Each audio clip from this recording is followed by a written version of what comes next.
तस्य ज्ञानाञ्जनशलाकया चक्षुरुन्मिलितं येन तस्मै श्रीगुरवे नमः. Hare Krishna, dear devotees, welcome to our ISKCON official YouTube channel. Today I am going to discuss 9th chapter of Srimad Bhagavatam, 7th canto, in which the prayers of Prahlada Maharaj are stated. So, in the first 7 verses, demigods requested Prahlada Maharaj to appease the Lord, especially Brahma.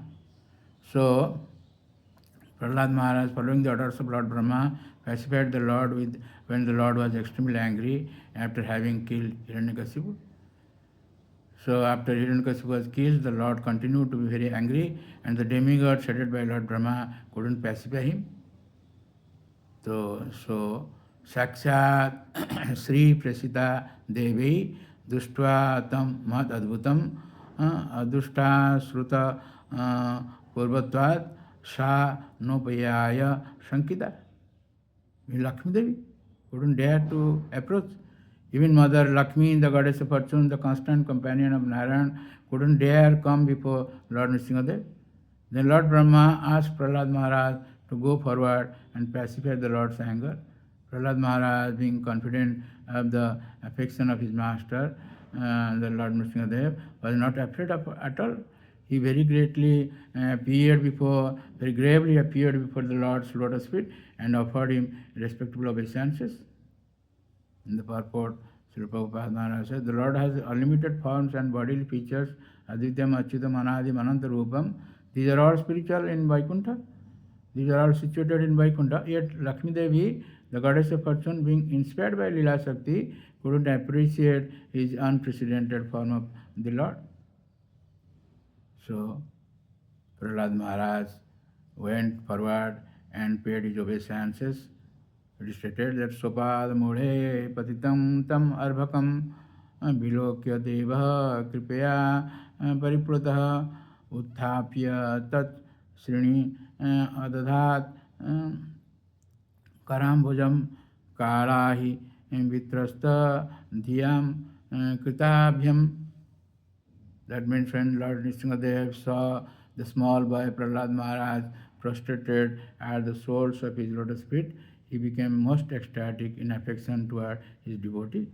Raising Prahlada, the Lord placed his lotus hand upon the boy's head, because his hand is always ready to create fearfulness in all his devotees. In this context, I may say that His Holiness Gauragundu Maharaj says, Lord developed a greed. It greed went on increasing and increasing. Anyway, that is a separate topic. So in the purport of Prabhupada Maharaj said, the devotee's hope of becoming fearless is to chant the holy name of Lord Nrsimhadev. Yato jato jami tato Nrsimha. Wherever we go, we must always think of Lord Nrsimhadev. Thus, there will be no fear for the devotee of the Lord. Because of being personally touched by the Lord, Prahlada Maharaj immediately achieved Brahma-jnana, spiritual knowledge. Thus he offered his prayers to the Lord in full spiritual knowledge and full devotional ecstasy. The instructions given by Prahlada Maharaj in the form of his prayers are as follows: 8 to 50. That means 43 verses. So in verse 8, Prahlada Maharaj says, Brahmadaya Suragana Munayota Siddha Satvika Satvika Katanda Gataya Vatasam Prabha Hai Naradhitum Purugani Aduna Pipipruhu Kim Tostum Arati Same Hari Ugraja Jate. That means Prahlada Maharaj prayed, how is it possible for me, who have been born in a family of asuras, to offer suitable prayers to satisfy the Supreme Personality of Godhead? Even until now, all the demigods headed by Lord Brahma and all the central persons could not satisfy the Lord by streams of excellent words. Although such persons are very qualified, being in the mode of goodness, then what is to be said of me? I am not at all qualified. Siddha Goswami in his purport says that Swasminiva Samastesu tat krupamruta dushtaye prahlad stauti sat padehi dvi chatvarishata harim. In 42 verses, Prahlada Maharaj glorified the Lord. 42 verses are there.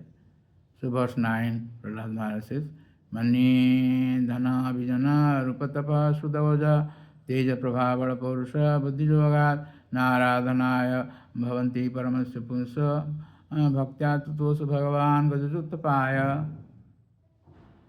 One may possess wealth, as an aristocratic family, beauty, austerity, education, sensory expertise, luster, influence, physical strength, diligence, intelligence, and mystic yogic power. But I think that even by all these qualifications, one cannot satisfy the Supreme Personality of Godhead. However, one can satisfy the Lord simply by devotional service. Gajendra did this, and thus the Lord was satisfied with him. The purport Siddhar Swami says, Evam haritosane swasya ayogatam asankya yogyatam sambhavayati dabhyam. Prahlad Maharaj is afraid that I have no qualification. And who are having the qualification? That is being stated here. Bhaktya tutosa Bhagavan Gajajuttapaya. Only bhakti is the only qualification. In verse 10, Prahlad Maharaj further says, Viprad Visargunajuta Arvindhanava Padarvind Vimukha Swapajam Varishtam Mani Tadarpita Manavatan Hitartha Pranam Punadisa Kulang Nadhurimana. If a Brahmana has all 12 of the Brahmanical qualifications, as stated in the book called Sanat Sujata, but is not a devotee and is averse to the Lord's lotus feet of the Lord, he is certainly lower than a devotee who is a dog eater, but who has dedicated everything, mind, word, activities, wealth and life to the Supreme Lord.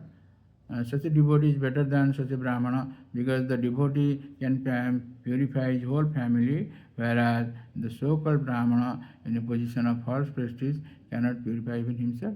What to think of his family? So Siddhar Swami in his purport says, Bhakting vina nanyat kinchit tattosha hetu ityaha. Nothing is satisfying to the Lord except bhakti. So in verse 14, Prahlad Maharaj says, Tajacchamanyu asura hatatvayadya modet sadhurapi vrischika sarpahatya loka sanivritimiti itaha prayati Pratiyanti sarve rupam nrsinga vivahaya janasmarati. That's my Lord Nrsingadev. Please therefore cease your anger now that my father, the great demon Hiranyakashipu, has been killed, since even saintly persons take pleasure in the killing of a scorpion or a snake. All the worlds have achieved great satisfaction because of the death of this demon. Now they are confident of their happiness and they will always remember your auspicious incarnation in order to be free from fear. And the purport Srila Prabhupada Maharaj says, the most important point in this verse is that although saintly persons never desire the killing of any living entity, they take pleasure in the killing of envious living entities like snakes and scorpions. Lord Nrsingadev appeared for the benefit of all human society, not only for Prahlad Maharaj's benefit. The fierce form of Lord Nrsingadev may appear most powerful to a non-devotee, but to the devotee, the Lord is always affectionate as he is in the other forms. Conditioned life in the material world is actually extremely fearful. Indeed, a devotee is not afraid of anything else, and fear of material existence is due to false ego. Therefore, the ultimate goal of life for every living entity is to attain the position of being servant of the Lord. The miserable condition of the living entities in the material world can be remedied only by the mercy of the Lord. In verse 19, it is stated that anyway, so many verses are there. So, finally, after praying to the Lord is satisfied and his anger vanished. So, so many prayers are there, but I cannot explain because of paucity of time. So, finally, Prahlad Maharaj, offered his prayers to the Supreme Lord, begging his mercy at every step. Lord Nrsimhadev was pacified by Prahlada Maharaj's prayer and wanted to give him benedictions, by which Prahlada Maharaj could procure all kinds of material facilities. But Prahlad, however, was not misled by material facilities. Rather, he wanted to remain always a servant of the Lord. So in the next verse, next chapter, chapter 10, we will hear how Prahlad Maharaj is the best among exalted devotees. So thank you very much for listening to this lecture, and please don't forget to subscribe, share and like our channel and get the blessings of the Lord. Hare Krishna.